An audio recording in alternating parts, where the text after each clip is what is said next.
नमस्कार दोस्तों, मैं आयुष ऑनलाइन मैट्रिक क्लासेस में आपका स्वागत करता हूँ। आज हम लोग हिंदी के चैप्टर 5 नागरी लिपि पढ़ेंगे। चलिए स्टार्ट करते हैं। लेखक परिचय करते हैं। लेखक का नाम, नागरी लिपि के लेखक का नाम है गुणाकर मुले। इनका जन्म 3 जनवरी 1935 ईस्वी को महाराष्ट्र के अमरावती ज़िले में हुआ था। इनकी मृत्यु 16 अक्टूबर 2009 ईस्वी में हुई। जब गुणाकर मुले नागरी लिपि के लेखक हैं गुणाकर मुले, जिनका जन्म 3 जनवरी 1935 ईस्वी को महाराष्ट्र के अमरावती जिले में हुआ और इनकी मृत्यु 16 अक्टूबर 2009 को हुई थी। 16 अक्टूबर 2009 याद रखिएगा। इन्होंने अपनी शिक्षा दीक्षा ग्रामीण परिवेश में और मराठी भाषा में पाई। मिडिल स्तर तक मराठी में पढ़ाई करने के बाद ये वर्धा चले गए और वहाँ उन्होंने 2 वर्षों तक नौकरी की तथा हिंदी और अंग्रेजी का अध्ययन किया। इसके बाद इलाहाबाद में गणित विषय से एमए किया। मतलब गुणाकर मुले ने अपनी प्रारंभिक शिक्षा दीक्षा ग्रामीण परिवेश तथा मराठी भाषा में की और उन्होंने मिडिल स्तर की पढ़ाई मराठी भाषा में की और उसके बाद वहाँ वर्धा चले गए और वहाँ ने 2 वर्षों तक नौकरी की तथा उसके बाद हिंदी और अंग्रेजी में पढ़ाई किए और उन्होंने इलाहाबाद में गणित विषय से एमए किया था। इलाहाबाद में एमए कहाँ किया था उन्होंने? तो इलाहाबाद में किस सब्जेक्ट से? तो गणित सब्जेक्ट, मैथ है। इनकी प्रमुख रचनाएं हैं अक्षरों की कहानी, भारत इतिहास और संस्कृति, प्राचीन भारत के महान वैज्ञानिक, सौरमंडल, सूर्य, नक्षत्रलोक, भारतीय लिपियों की कहानी, भारतीय विज्ञान की कहानी आदि। ये इनकी प्रमुख रचनाएं हैं। ये सब जैसे अक्षरों की कहानी, ये सब इनकी प्रमुख रचना है। जैसे अक्षरों की कहानी है, भारत इतिहास और संस्कृति है, प्राचीन भारत के महान वैज्ञानिक, सौरमंडल, सूर्य, नक्षत्रलोक, भारतीय लिपियों की कहानी, भारतीय विज्ञान की कहानी आदि। पाठ परिचय। प्रस्तुत पाठ गुणाकर मुले की पुस्तक भारतीय लिपियों की कहानी से लिया गया है। ये जो नागरी लिपि है गुणाकर मुले के पाठ पुस्तक भारतीय लिपियों की कहानी से लिया गया है। इसमें हिंदी की लिपि नागरी या देवनागरी के ऐतिहासिक रूपरेखा के बारे में बताया गया है। मतलब इस चैप्टर में नागरी लिपि में हिंदी की जो लिपि है नागरी लिपि या देवनागरी लिपि को हम लोग जानते हैं, उसके ऐतिहासिक रूपरेखा के बारे में बताया गया है, उसके इतिहास को बताया गया है। चलिए लोग पाठ को पढ़ते हैं, पाठ के साथ पाठ पढ़ते हैं। प्रस्तुत पाठ नागरी लिपि गुणाकर मुले के द्वारा लिखित है। मतलब नागरी लिपि पाठ गुणाकर मुले द्वारा लिखा गया है। इसमें लेखक ने देवनागरी लिपि की उत्पत्ति, विकास एवं व्यवहार पर अपना विचार व्यक्त किया है। इस पाठ में गुणाकर मुले नागरी लिपि की उत्पत्ति और विकास एवं व्यवहार पर अपने विचार प्रकट किए हैं। लेखक का कहना है कि जिस लिपि में यह पुस्तक छपी है उसे नागरी या देवनागरी लिपि कहते हैं। इस लिपि की टाइप लगभग 250 वर्ष पहले बनी। इसके विकास से अक्षरों में स्थिरता है। लेखक गुणाकर मुले का कहना है कि जो हम लोग पुस्तकें पढ़ रहे हैं सब देवनागरी या नागरी लिपि में छपी हुई है और इस लिपि का टाइपराइटर जो लिखने होता है लगभग 250 वर्ष पहले बना था। उसके बाद ही इसके अक्षरों में स्थिरता आई। हिंदी तथा इसकी विविध बोलियाँ संस्कृत एवं नेपाली आदि इसी लिपि में लिखी जाती है। मतलब हिंदी, इसके जैसे और भी बोले तो वो सभी, और संस्कृत, नेपाली, ये सब देवनागरी लिपि में लिखी जाती है। देवनागरी के संबंध में एक महत्वपूर्ण तथ्य यह है कि विश्व में संस्कृत एवं प्राकृत की पुस्तकें प्रायः इसी लिपि में छपती है। मतलब देवनागरी लिपि महत्वपूर्ण तथ्य है कि विश्व में जो संस्कृत भाषा प्राकृत लिपि थी उसकी पुस्तकें भी इसी लिपि में छपती है, देवनागरी लिपि में। देश में बोली जाने वाली भिन्न भिन्न भाषाएं तथा बोलियां भी इसी लिपि में लिखी जाती है।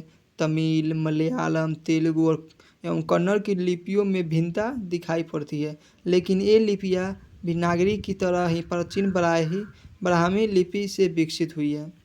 हम देश में बोले अनेकों भाषाएं हैं जिसमें जो इसी लिपि में लिखी जाती है, देवनागरी लिपि में। और तमिल, मलयालम, तेलुगु और कन्नड़ लिपियाँ भिन्न पड़ती है देवनागरी लिपि से। और ये सभी लिपियाँ हैं, लेकिन जो नागरी की तरह ही देवनागरी की तरह ही ब्राह्मी लिपि से ही विकसित हुई है सभी लिपि, जितनी भी लिपियाँ हैं भारत में। लेखक का कहना है कि नागरी लिपि के आरंभिक लेख हमें दक्षिण भारत से ही मिले हैं। मतलब लेखक गुणाकर मुले कहते हैं कि नागरी लिपि के आरंभिक लेख जो हमें दक्षिण भारत से मिले हैं। यह लिपि नंदी नागरी लिपि कहलाती थी और इसे वहाँ पे नंदी नागरी के नाम से जाना जाता है।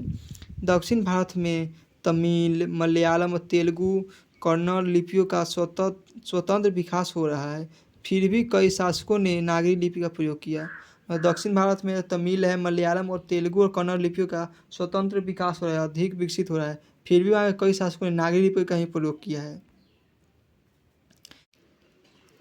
जैसे 11वीं सदी में राजराज और राजेंद्र जैसे प्रतापी चोल राजाओं के सिक्कों पर नागरी अक्षर के अंकित हैं, तो 12वीं सदी में केरल के शासकों के सिक्कों पर वीर के रहस्य, मतलब 11वीं सदी में राजराज और राजेंद्र जो प्रतापी चोल राजा के सिक्कों पर, चोल राजा थे, उनके सिक्कों पर नागरी अक्षर ही अंकित है।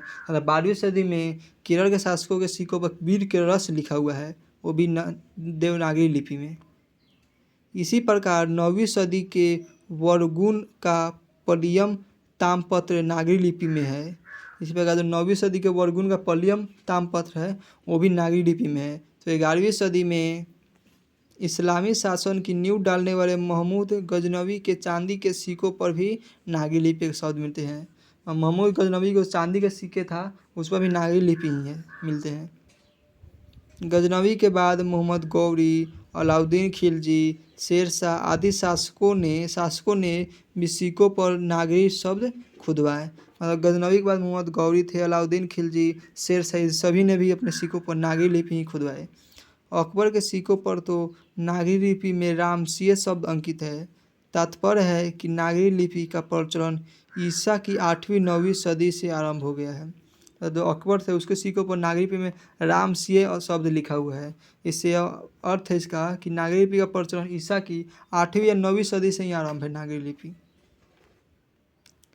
लेखक ने लिपि के पहचान में कहा है कि ब्राह्मी तथा सिद्धम लिपि अक्षर त्रिकोण है, जबकि नागरी लिपि के अक्षरों के सिरों पर लकीर की लंबाई है और चौड़ाई एक समान है।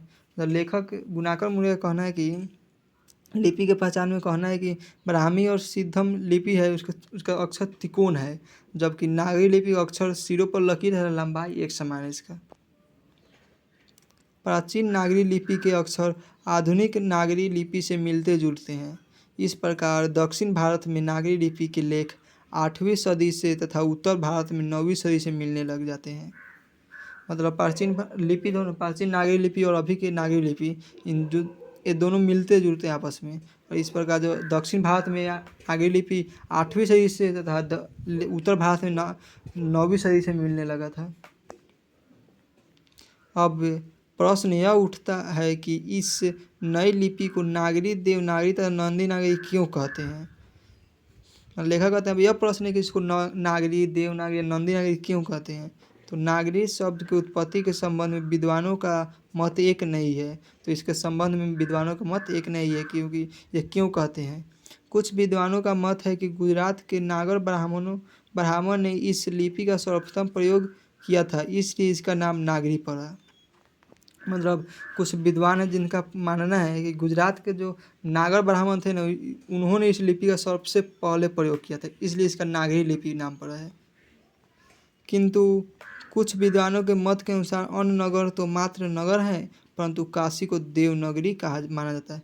और कुछ अलग विद्वान हैं जिनके अनुसार अन्य नगर किसी आम नगर को नगर ही के बाद कहा जाता है, परंतु जो काशी उसको देवनगरी माना जाता है, इसलिए इसका नाम देवनागरी पड़ा।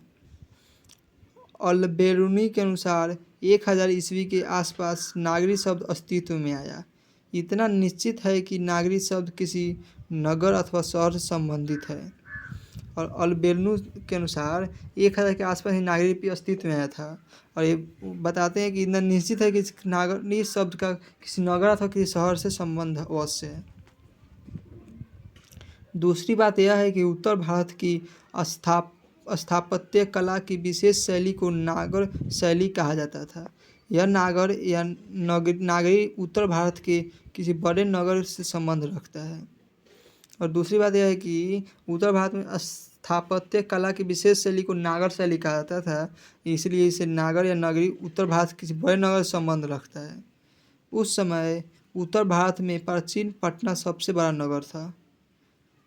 जब इस बात हो रहा था उस समय उत्तर भारत के सबसे प्राचीन पटना सबसे बड़ा शहर था, प्राचीन पटना।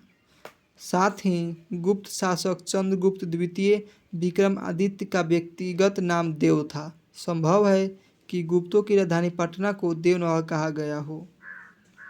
और उस साथ उस समय गुप्त शासक चंद्रगुप्त द्वितीय विक्रमादित्य जिनका व्यक्तिगत नाम देव था, उस उन्हीं के संभव मानते उन्हीं के गुप्तों की राजधानी पटना को देवनगर कहा जाता था। और देवनागरी की लिपि होने के कारण देवनागरी नाम दिया गया, और यह वहाँ की लिपि थी जिसके कारण इसे देवनागरी नाम दिया गया। अंततः लेखक इस निष्कर्ष पर पहुँचता है कि ईसा के 8वीं से 11वीं सदी तक यह लिपि सार्वदेशिक हो गई थी, इसलिए इसके नामकरण के विषय में कुछ कहना संभव नहीं लगता। अंत में लेखक कहते हैं कि ईसा की 8वीं से 11वीं सदी तक यह लिपि सार्वदेशिक पूरे देश में फैल चुकी थी, इससे इसके नामकरण के विषय में कुछ कहना संभव नहीं है कि कहाँ से उत्पत्ति हुई इसकी। मिहिर भोज की ग्वालियर प्रशस्ति नागरी लिपि में है। धारा नगरी का परमार शासक भोज अपने विधानुराग के लिए इतिहास प्रसिद्ध है। 12वीं सदी के बाद भारत के सभी हिंदू शासक तथा कुछ इस्लामी शासकों ने अपने सिक्कों पर नागरी लिपि अंकित किए हैं। मीर भोज जो ग्वालियर प्रशस्ति नागरी लिपि में है, और धारा नगरी का परमार शासक भोज मिहिर भोज थे। उन्होंने अपनी विधानुराग के इतिहास प्रसिद्ध है उनका।